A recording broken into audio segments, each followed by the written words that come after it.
Welcome to icon India. ఈ video ద్వారా మనం జూనాగఢ్ సంస్థానం భారత్లో ఎలా విలీనమైంది అనేటువంటి అంశం గురించి తెలుసుకుందాం.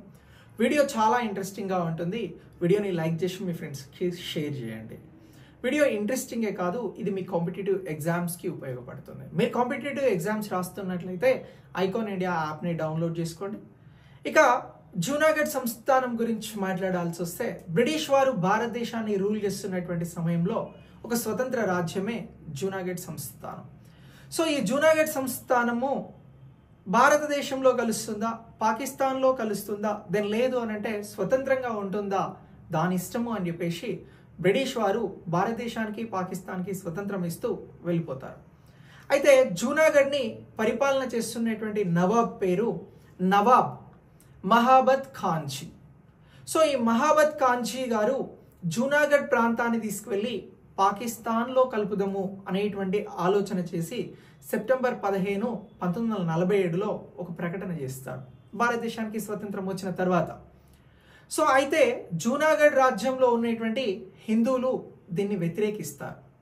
సో ముఖ్యంగా మామ్గ్రోల్, బబారియా వార్డ్కి సంబంధించినటువంటి ప్రజలు వ్యతిరేకించి భారత్ ఇన్వాల్వ్ కావాలి ఈ విషయంలో, తీసుకువెళ్ళి నవాబ్ దీన్ని పాకిస్తాన్లో కలుపుతా అంటున్నాడు, దీన్ని మేము అస్సలు కూడా ఓకే చేయము అని చెప్తారు.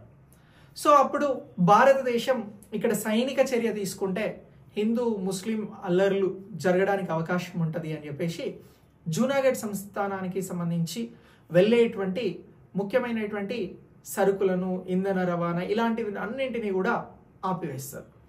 సో దీంతో జూనాగఢ్కి సంబంధించినటువంటి నవాబ్ మహాబత్ ఖాన్జీ గారు పరిస్థితులు ఏదో మారిపోతా ఉన్నాయి, మనకు అనుకూలంగా లేవు అని చెప్పేసి తనకు ఉన్నటువంటి సంపదను తీసుకొని ఈ ఖాన్జీ పాకిస్తాన్కి వెళ్ళిపోతారు. సో ఆ తర్వాత ఈ జూనాగఢ్కి సంబంధించి దివాన్ ఉంటారు, ఆయన పేరే షనవాజ్ భుట్టో.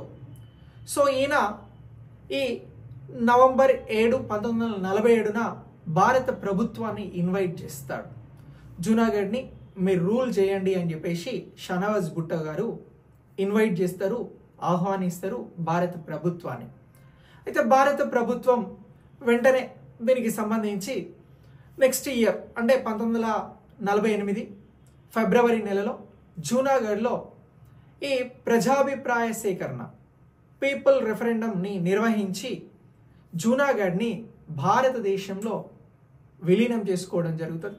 తర్వాత ఇక్కడ భారతదేశం అధికారికంగా జూనాగఢ్కి సంబంధించినటువంటి ప్రాంతాన్ని స్వాధీనం చేసుకుంటారు.